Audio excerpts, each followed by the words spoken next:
All right, so you got Scarface behind you, Yes, I do. Tony Montana. So I remember when that movie came out, it just freaked me all out the hell because of the scene, especially the scene with the Colombians in the shower and the chainsaw. Yes. But you were talking about something earlier about something about that movie that really you learned something new.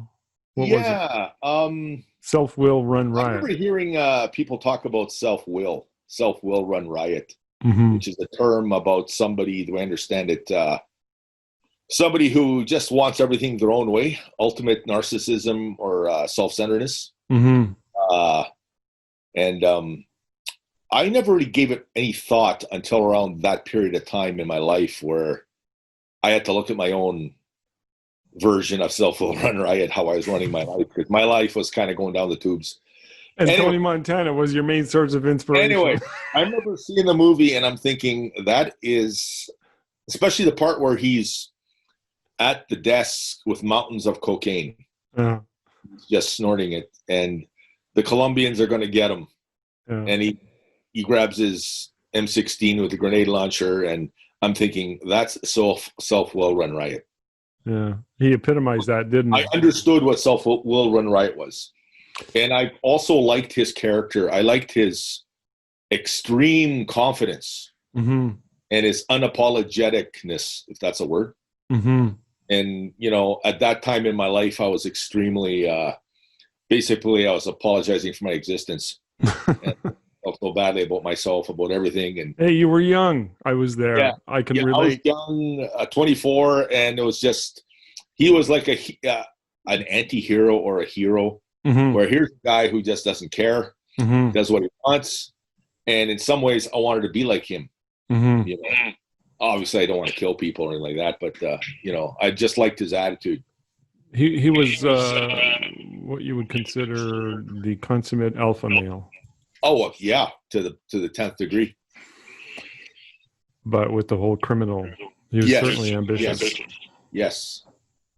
So interesting. I'm getting an echo all of a sudden. I don't know if you're hearing it. No. Okay, maybe it's temporary.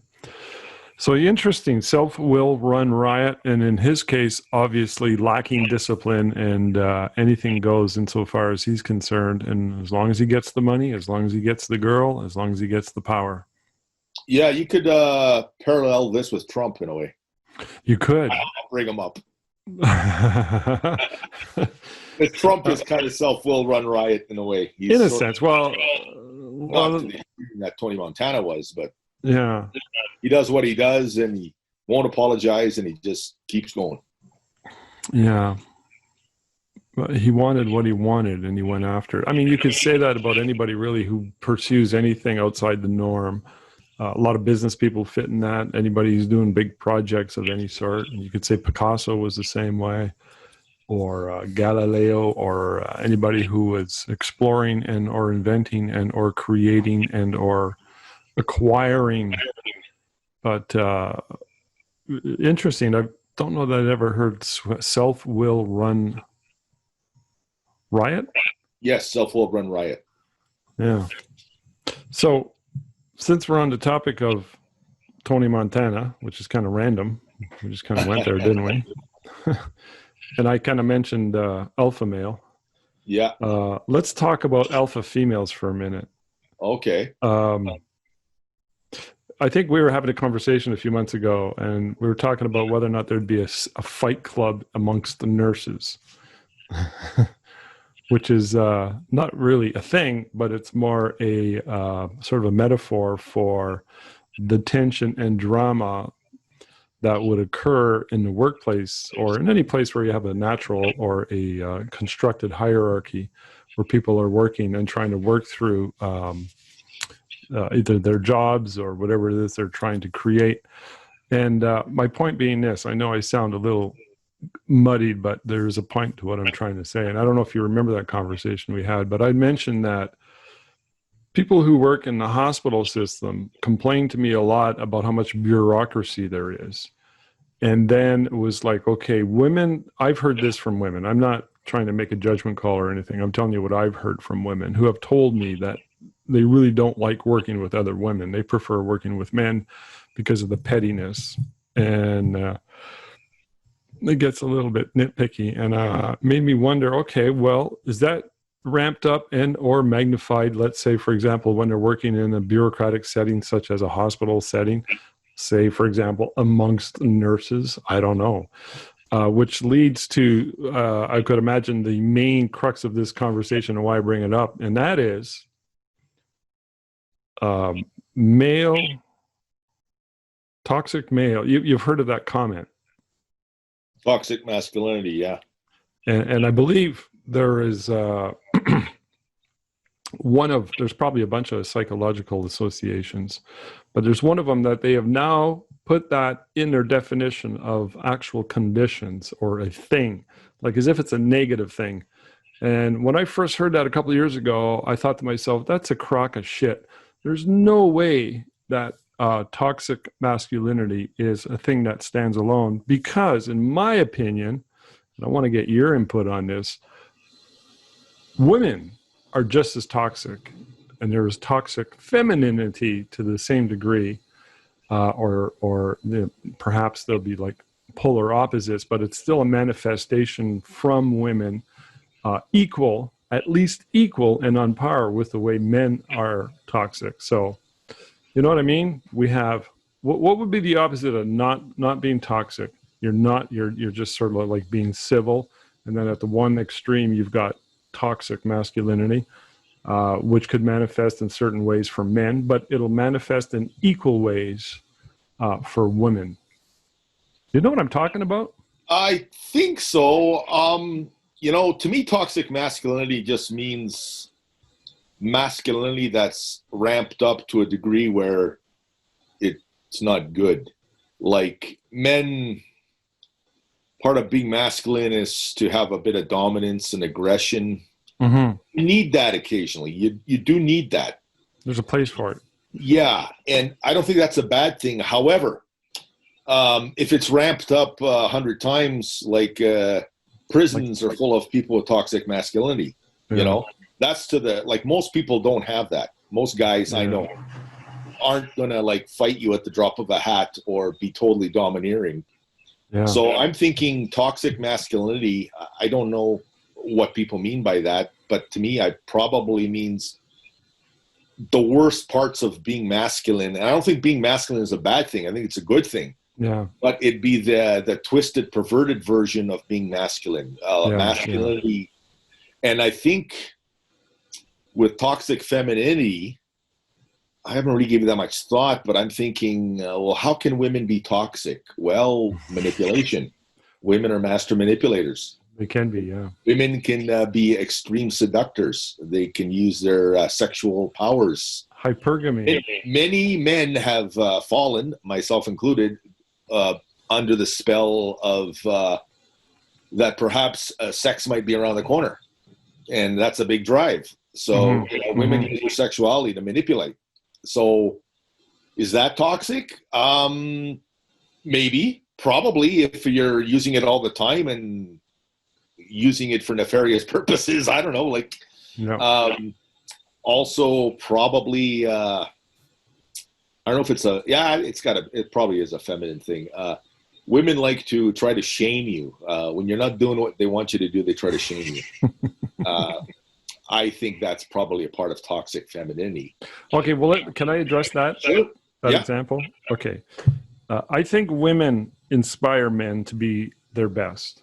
Okay, yeah. Okay. Now, but if they use it, and the key word being nefarious, that's the key word. Let's underscore that word because you brought it up a minute ago. If they're using it for nefarious purposes, then it becomes toxic. Let's put it that way. So we're talking about power, manipulation, whatever it is. If you're using it for nefarious purposes, it'll become toxic. But my point is that they're claiming that men are suffering from toxic masculinity, like as if women don't have that. My point is they do. There's no such a thing as just this one, I don't believe there is anyways, this one condition that is exclusive to one gender, specifically men. And then what? Women are not. They don't have toxic femininity. That is complete and utter bullshit. That's my point. So I don't mean that in an angry sense or in a like I'm going to walk around butthurt about it. I'm just saying I call BS on it. And yeah, women can be just as toxic, and there is a toxic femininity on equal par to masculinity, toxic masculinity, you know. And you see it sadly when they bring out toxic masculinity in our culture, in shows, TVs, movies, and in commercials. I don't know if you saw the commercial for Gillette. Oh yeah. I still don't buy Gillette products. That I refuse to buy Gillette products. Yeah, and that was a classic example of a cultural manifestation of toxic masculinity. Yeah. Like 99.9% of the stuff in that commercial was complete nonsense. I was like, I don't know anybody who does that or behaves that way. It was so ridiculous. But I have, I have 4 sisters and no brothers, and I know somebody very, very close in my family who has 8 sisters, and he's the only brother. And I'm very close to him, so I talk to him all the time. And I can assure you, toxic femininity is real. Yeah, I can see that. I've worked with women, and you know, I remember, I won't mention the places, I've worked in many places where a bunch of women all of a sudden, for whatever reason, just hate another woman. They're just hating on them. And it's like, why? What do they do? It's like, it's scary almost. It's like, and it's very subtle. It's you know, it's just ridiculous. It's real. So, and I was thinking of a couple of examples of toxic masculinity versus toxic femininity. My own examples. I'm thinking, okay, maybe example of toxic masculinity is, let's say, some guy who doesn't want to admit that he's wrong. Mm-hmm. And he's trying to, he's totally out of his depth in trying to achieve something, but he's just bulldozing his way through and not listening to anybody, and he knows best. Okay. Mm-hmm. That probably is toxic masculinity. Probably. Toxic femininity.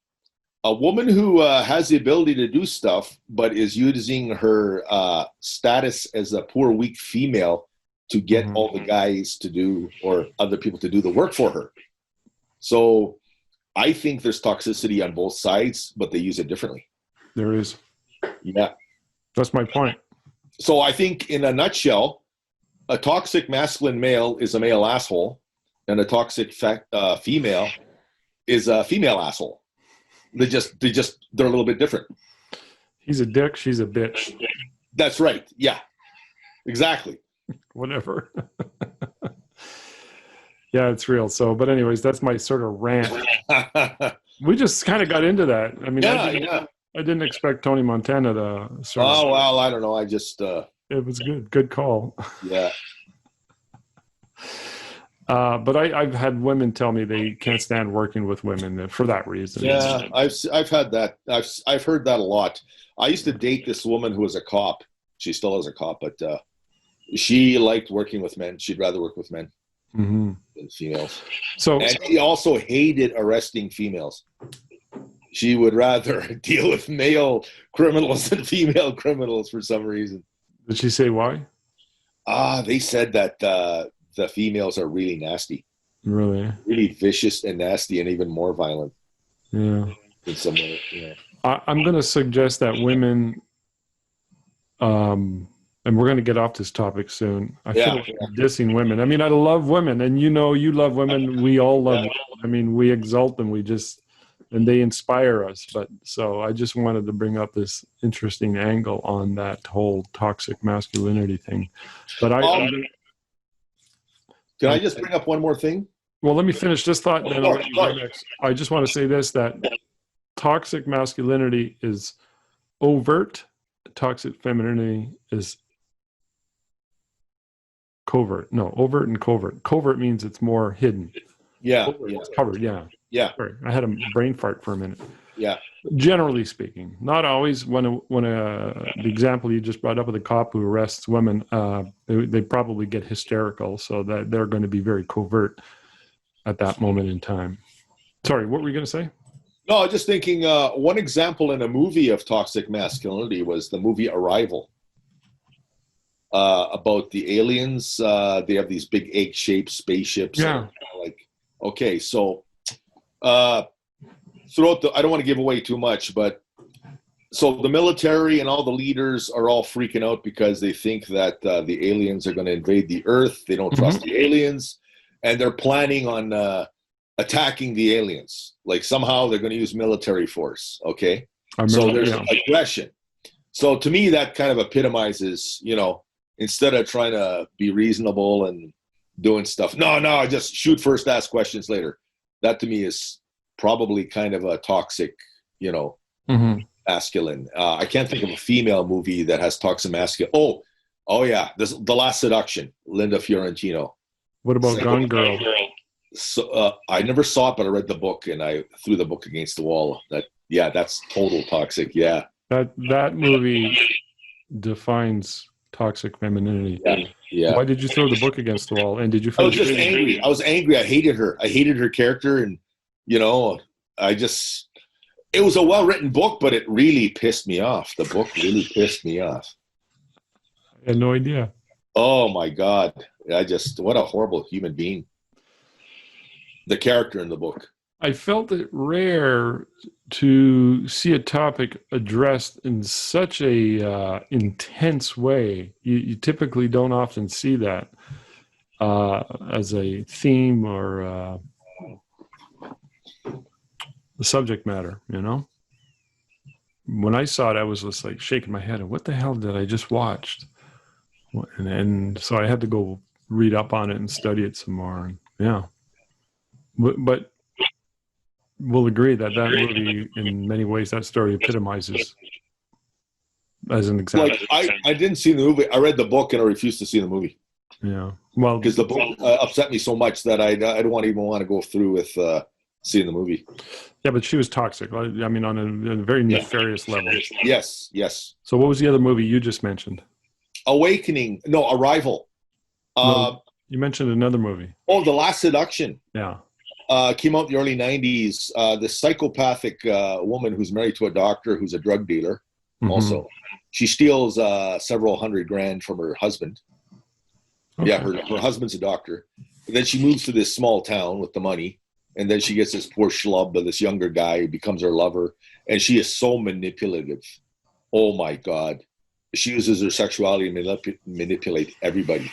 Okay. And I don't want to give away the ending, but the ending was not a satisfying ending. I might have seen it. That's a long time ago. 1993, I think it came out. Linda Fiorentino. What about the movie with the dead rabbit or in the stew, or was it a dog? Oh, that was the one with Michael Douglas. Yeah. Oh, that to me is more of a mental illness thing instead of toxicity. All right. Because she definitely had borderline personality disorder. Big time. Yeah, that's like that's almost. I'm not going to say she was given a pass, but it was just like it was dark. Yeah, those people with BPD, they have issue. They have a hard time. What was the name of that movie? Geez, I don't know. Something Attraction, Fatal Attraction. That's it. Yeah, Fatal Attraction. So, any married guys out there, you think of, fooling around. Fooling around. You don't want to bring that into your household. Watch who you're fooling around with. Oh my God. That was a good movie. I probably went the other way too. If it was a woman who, let's say, stepped out on her husband and she ended up with some guy who was totally obsessed with her and wouldn't leave her alone, that's another story you could do. Kind of like the male equivalent of BPD or personality disorder. Yeah. Anyway, so let's stop. All right, let's stop shitting on women. Okay. We're not really shitting on them. We're both sexes have their deplorables. Yeah, but women really inspire and motivate men, and largely that's the way I see it. So, all right, let's. So you mentioned something a minute ago, and when we were talking about giving into women's sexuality when they're being a little manipulative, which leads me to my next question for you. And well, it kind of came from the comment that I made a while ago, and I might have mentioned it on one of our previous podcasts, where we talked about. I mentioned, or I asked you, is Tony Robbins a cuck? Oh yeah, You remember that? I remember that. Yeah, yeah. So, and you might be saying, well, what the hell do you mean by that? Well, let me clarify why I asked that question. Because I saw, well, I bought Tony Robbins' course back in 1990, and it really helped transform my life in many ways. I think it was really a matter of when the student's ready, the master will show up, and I was ready at that point in my life, and I really moved into some, you have to excuse the water. My wife's having a bath. I should have asked her to hold off, and it's coming through the plumbing. I'm in the basement, in the dungeon.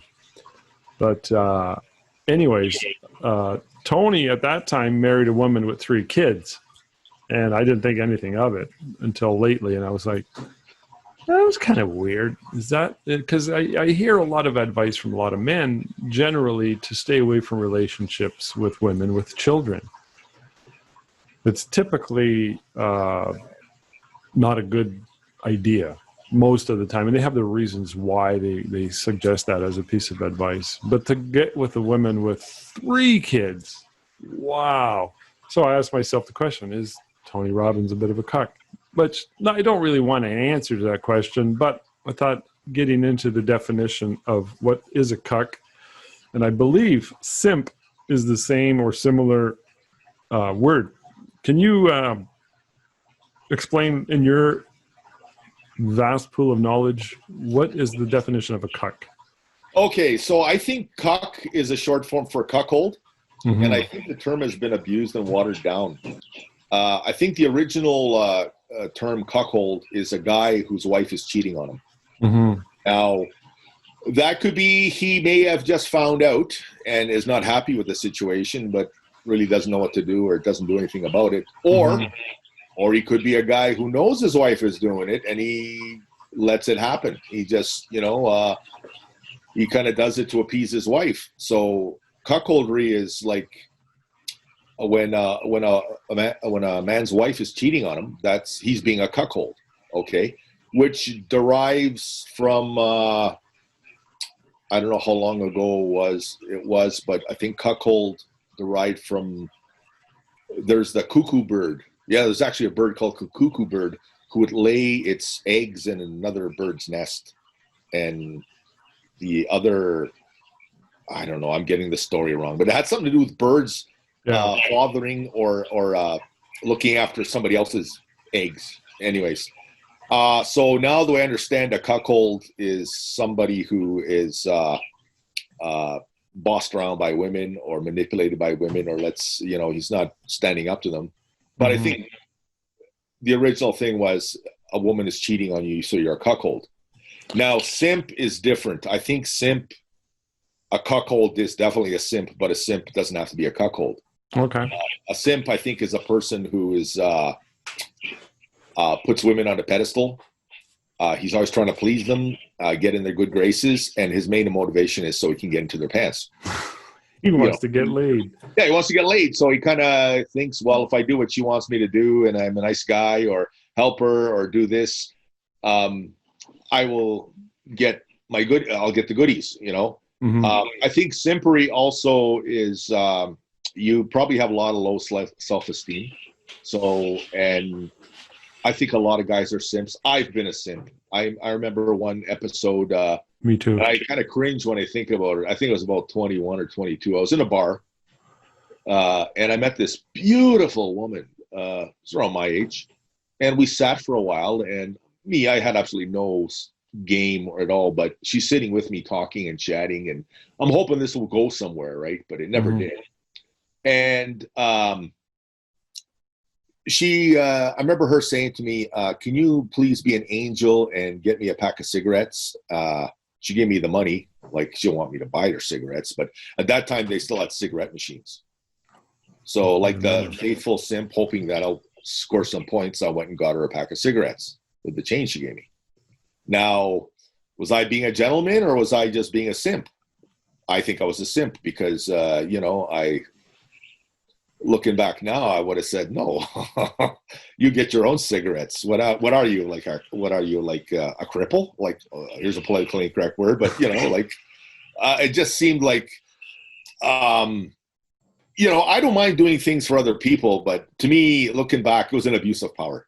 Okay. She's good looking and she knows, she's going to get me to do her bidding because, she's pretty, and I'm hoping that, I'll allow to get a phone number. I wasn't even thinking of getting laid that night. I just wanted a phone number. That's, getting a phone number would be good. Getting a kiss, good night. Oh, that'd be awesome, So I think simpery is, you're kind of betraying your own goals and your own ambitions and your own self so that you can appease or worship women. Mm-hmm. And a lot of guys do that, and so are Cuck simps? Yeah, definitely they're simps, but simps don't necessarily. Like, I was never married, so as far as I know, I don't think any of my girlfriends ever cheated on me. I don't think so, and even if they did, I don't know. I just never knew about it, but so I don't think I was a cuckold, but definitely a simp. If a woman was upset with me. I remember one time I had a girlfriend who was really upset with me about something, and I was so devastated that she was upset, that she was angry at me. Oh, I couldn't have her hating me. And looking back now, it's like, well, it's her problem. She should, if she's angry, she's angry. Like, got nothing to do with me, not really. I didn't do anything wrong. At least I don't think so. Yeah. That's one manifestation of cuckness and sympatry. And I think cuck has now gone past the whole sexual relationship factor. A person could be called a cuck if they don't stand up for what they believe in, whether in the workforce or in politics, because a lot of politicians now are being called cucks. Mm-hmm. Remember Faith Goldie? Yep. I think she called the mayor of Toronto a cuck. And she liked to use that word a lot towards her opponents. And it wasn't because she was saying that their wives are cheating on them. It's just that they're going along with the mainstream. They're not doing the right thing. They're doing what the established order wants them to do. So being a cuck doesn't necessarily always mean that your wife or girlfriend are cheating on you. It means that you're not standing up and you're just being abused by other forces and you're letting it happen. So I think that's how the word has been watered down. Now, was Tim Robbins a cuck? I don't know. I don't know the guy. Yeah. Tony Robbins. Oh yeah. Sorry. Tim Robbins or Tony Robbins. Yeah. I don't know. He's probably not. I was just thinking that as a silly thought, because I think a lot of silly thoughts, but it's mostly to do with the larger picture, which is the definition of cuck and simp. And, he might say, at the time he was only 29 years old when he was with this woman. So you might look back, he might admit it and say, yeah, I was being cuckish. I was being a simp. I think a simp will act with cuck-like characteristics. They're weak and servile, right? But a simp is more specifically, they're acting that way in order to get laid. It's more specific, right? Yeah. And I think back to, you mentioned it earlier, it's not a good idea to marry women with children. That's what I've heard. I think it depends how old you are. I don't know if I agree with it. Yeah. Well, every situation is different. I think generally, if you're a young man, why hook up with somebody who's got a bunch of children? Okay, well, let's say that. Let's say younger men. However, let's say you're in your 40s or 50s and you've never been married, and let's say you meet a woman that you fall in love with and she already has several children. They're all adults. You're in more of a position of power, and you're probably not going to have. By this time, if you haven't had kids already, you probably don't care whether they have kids or not. So the kids you have. The kids that you acquire from an outside source, like your partner, is probably a bonus to your life, say you're 23 and you marry a woman who's 33 and she's got 3 children. That's not an optimum situation. You probably want to have your own, and there's always that power dynamic and an age dynamic, and it's probably Yeah, I think as you get older, it doesn't really matter. No, I agree. When you're young, try to get the best you can. I think if I could just pull back to a bird's eye view on this as well, and that is to say that sort of a damning accusation towards, I'm not going to say and blame men specifically, but men seem to be getting weaker and more cuck-like, generally speaking. You hear both biologically and physiologically that, and I'm not saying that men need to be aggressive or to be dicks, but I think women love a strong, confident man who has his sense of self-discipline, and he's like a man who's on a mission.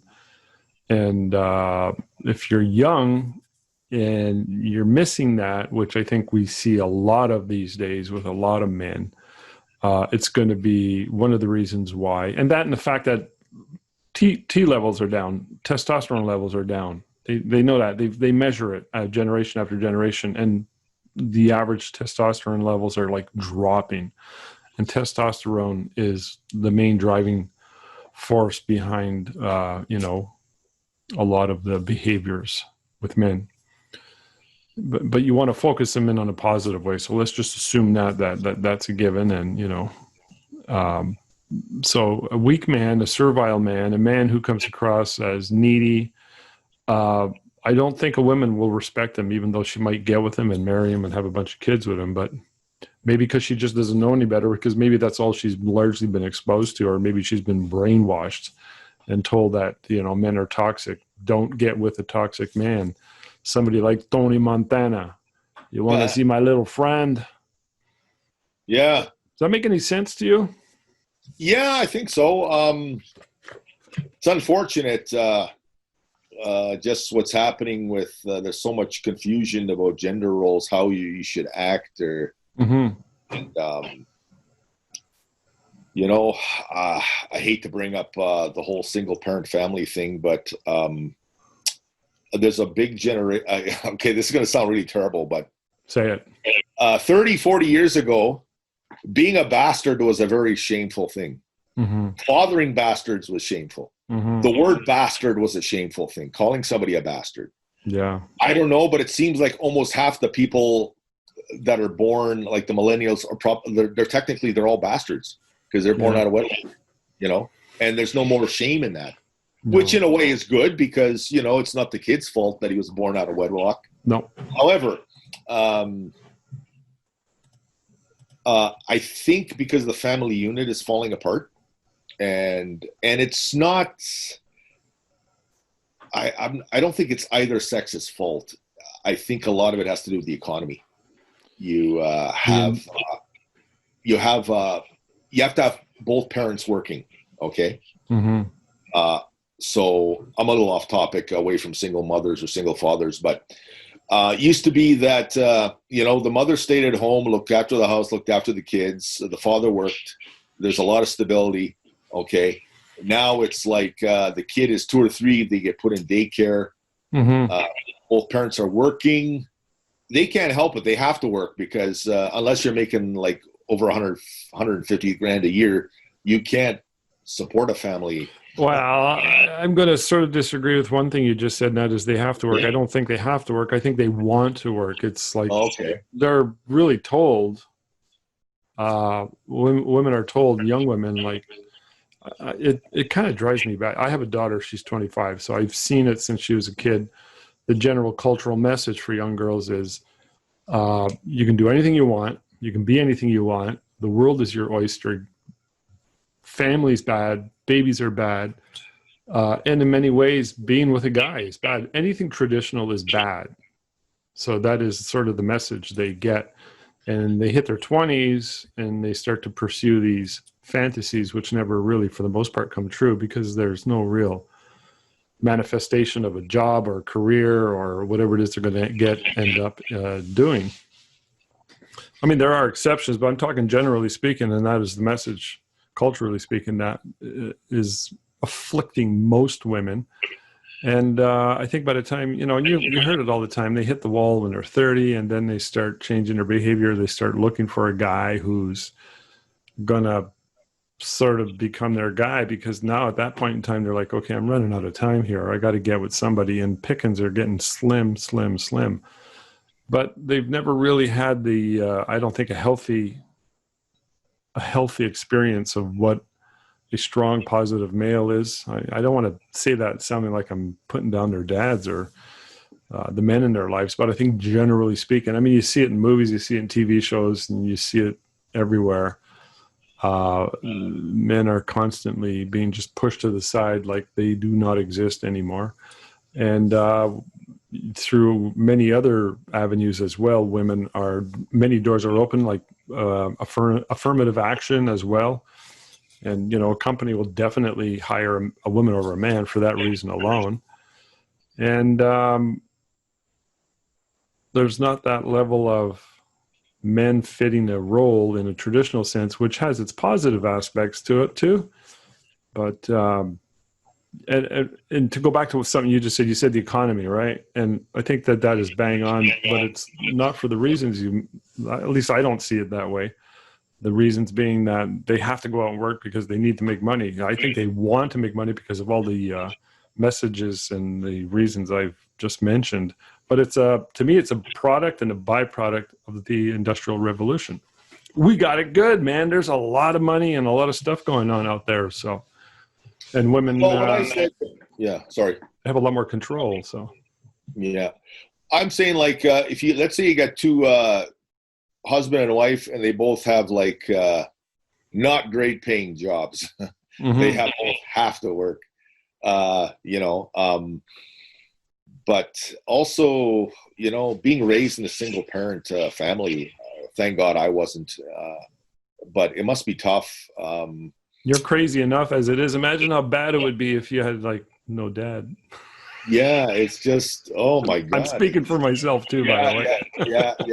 It's like you need that stability. And but let's say if one of your parents is really rotten or evil, it's better to be in a single parent. Like if you have an abusive father or an abusive mother, well, don't stay together for the sake of the children. There's always that, Mm-hmm. Sometimes it's better to be in a single parent family, because when they weren't single, it was really bad.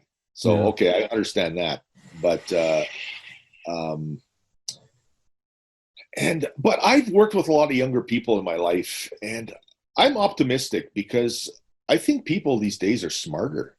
Like I worked with a lot of younger people under 30, mm-hmm. and they're pretty sharp, most of them. Cool. I worked at call centers for several years, and I've worked in retail. And I've worked at I worked in the media, television and that. And the younger people are pretty good. No problems. There's probably a lot of younger people that are having issues as well, but then they're probably unemployed, or maybe I was in a field where you had to be smart. Not that retail is, you don't need a degree to be in retail, mm-hmm. but you have to have some kind of, social intelligence and know how to deal with people and mm-hmm. deal with money and that. And, I knew 20-year-olds that were like assistant managers, and they ran things pretty good. When I was 20 years old, I couldn't have done that stuff. No way, Same here. I don't know if I'd had the wherewithal either. Interesting. Yeah, no, I'm with you on that. I also, when I think to the younger people that I know, they seem to be doing pretty good. But there seems to be more men who are, what's the word I'm looking for? Rudderless? Maybe, but that's not the word I'm thinking of. They're weaker, I'm going to say. Okay. Not all of them. Yeah. But subservient. They just seem to be directionless. Well, they come across as subservient, but weak, and probably because they don't have a sense of mission and direction. So I gotta say, I do know some young men in their mid-20s who are doing pretty good, and they all have this one thing in common: they're hard workers. Yeah. And I noticed that, and probably they got that from their dads, and they have a sense of they want to get out there and make something of their lives, versus the other ones who are not so much. I mean, you got to get out there and get working at a job, whatever it is, but versus floating around aimlessly or working at a parking lot as an attendant. No offense to all parking lot attendants. All right, but anyways, yeah. So that's the rants on Simps and Cucks. Yeah. Interesting stuff. And I'll admit, you admitted it too. I said, when I think back to when I was in my early 20s, man, I was the king of simps. Easy. I just didn't get it. I didn't have, nobody showed me, nobody explained it to me. It was never a thing. It was like, and I was very aimless, and I'm glad it worked out in the end eventually for me, but I could have easily gone down a very dark road or a very weak road. Easy. And why that was, I mean, I had a father, but he was largely absent in many ways. And probably that in part had an effect on me. Well, growing up with 4 sisters and a mom, and she had her issues and whatnot. It all works together to sort of like influence, right?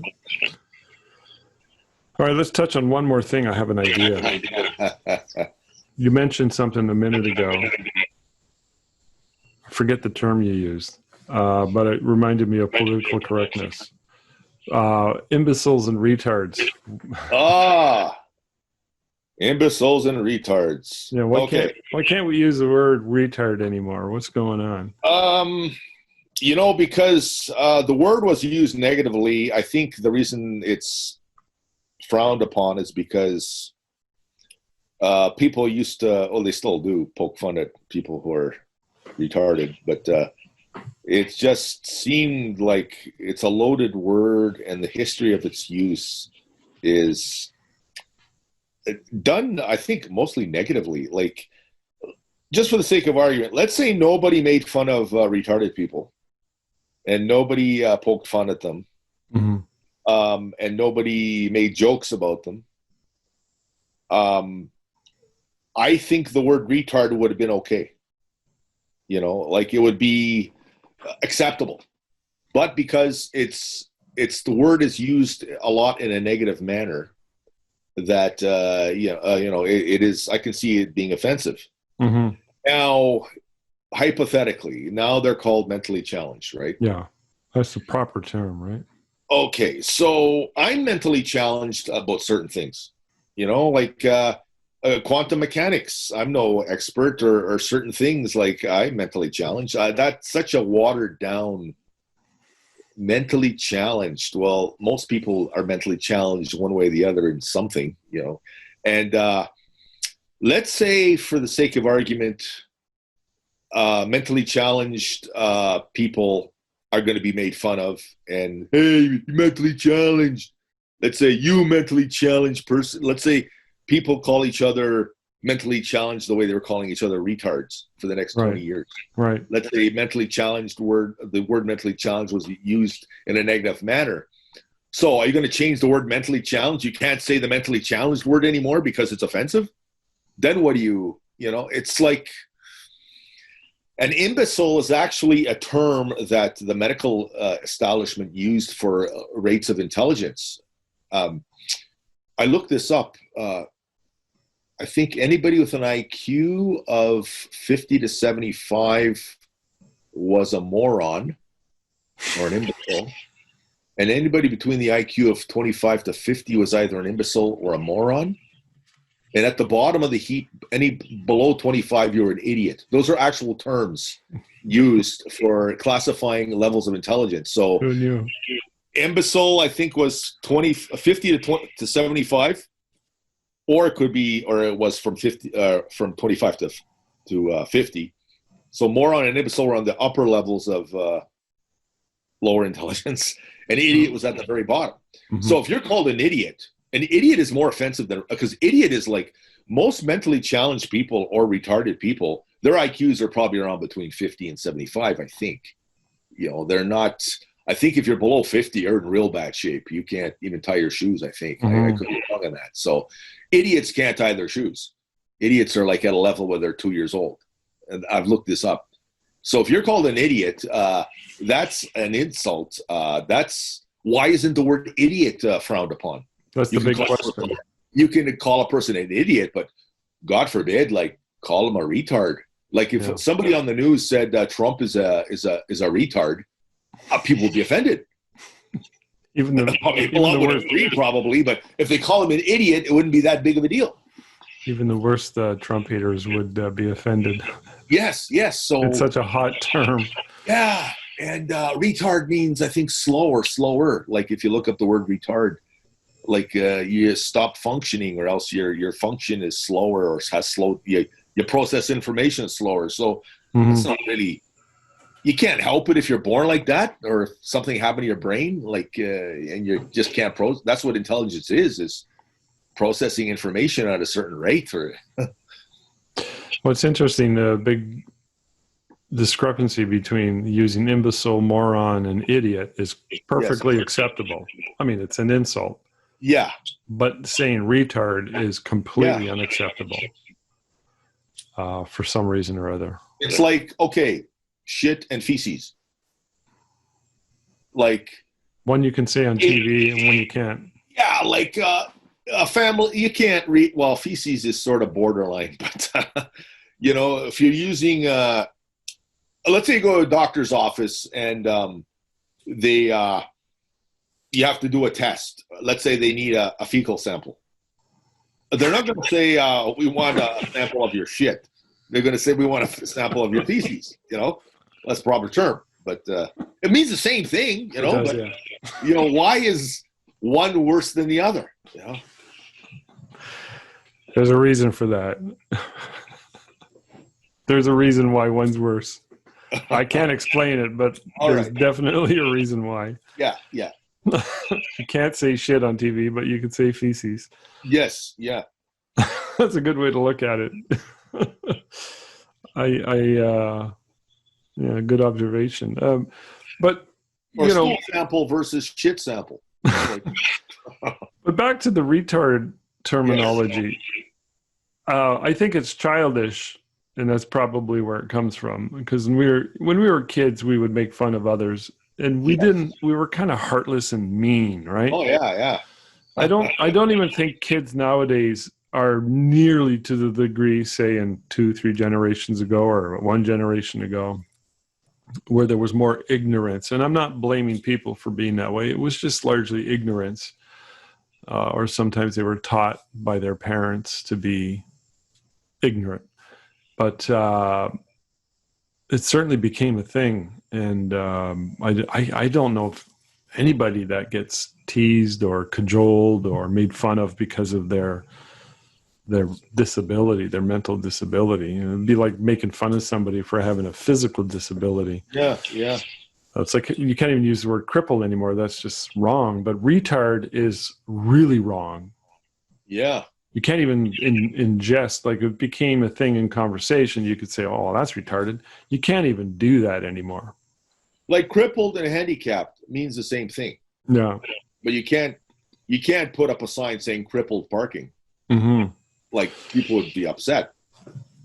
So we talk about these things not to say one's right or wrong. It's just an observation. I like to say those words just to annoy the authorities. I just, you know, I have a rebel inside. So, you know, any chance I can use a word that's socially unacceptable within reason, you know. Yeah. It depends on where you're at. But yeah, like if I'm at a job interview, I'm not going to say that, you know, I think your policies are retarded. You know, I'm going to say that.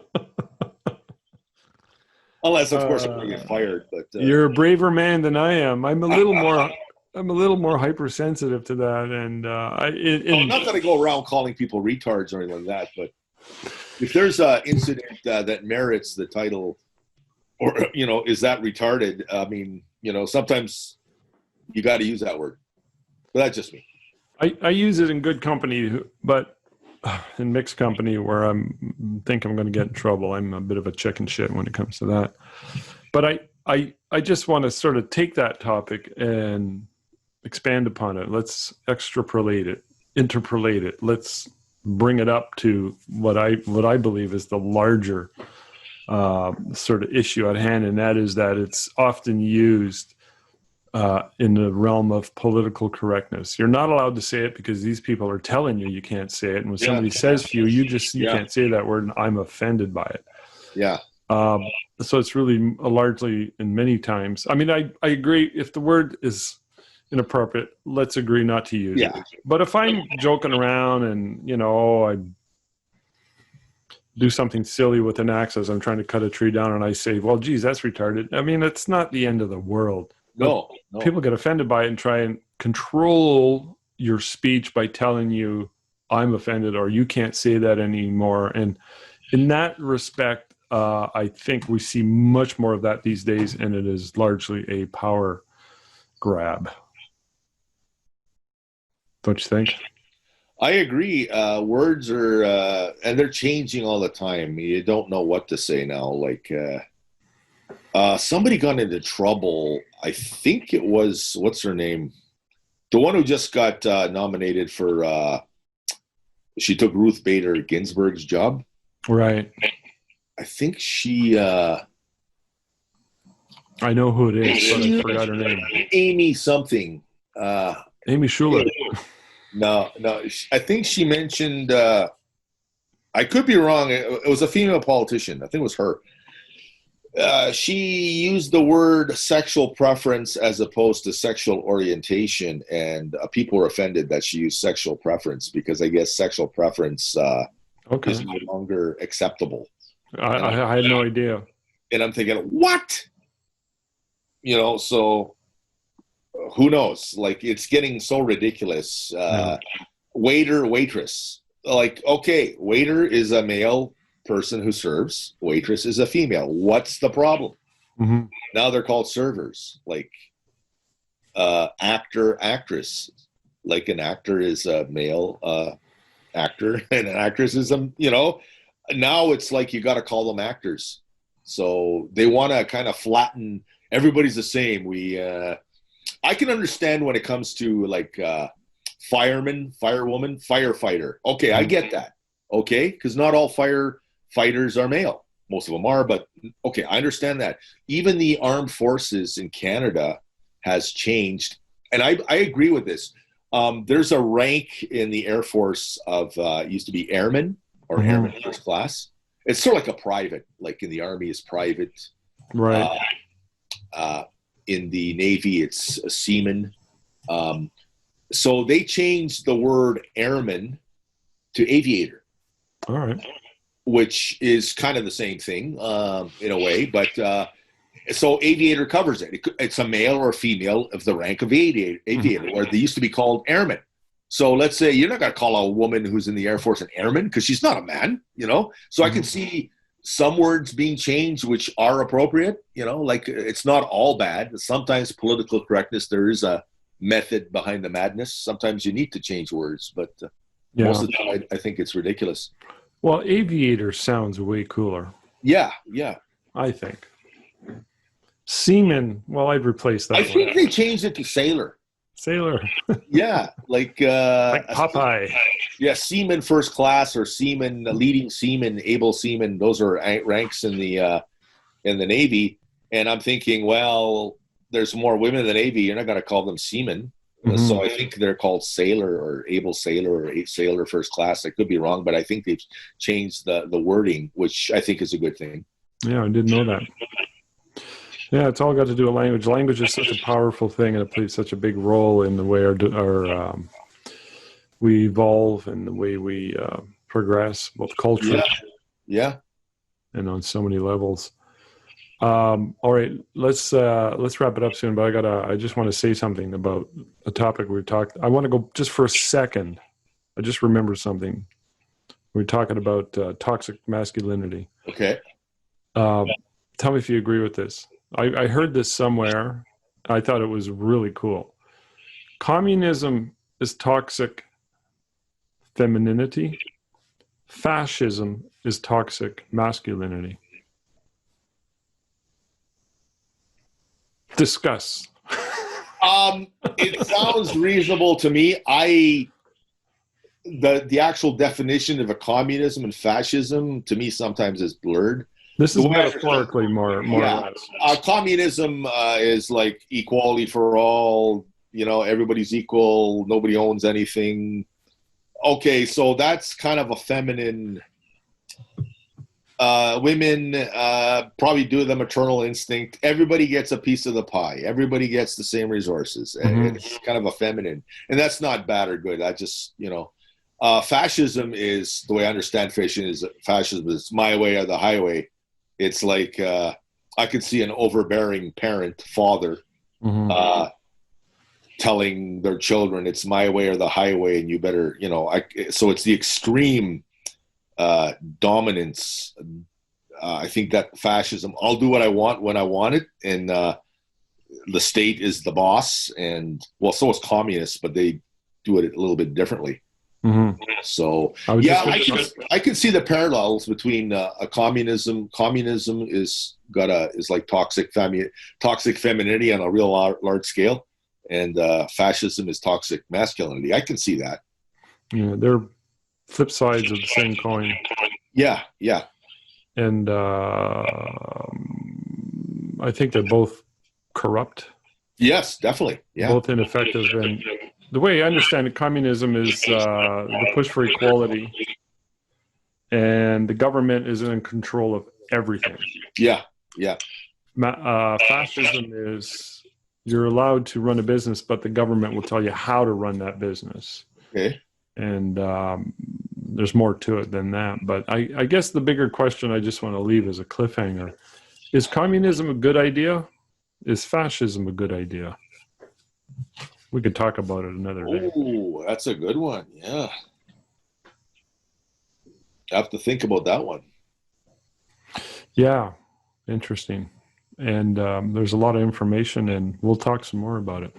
All righty.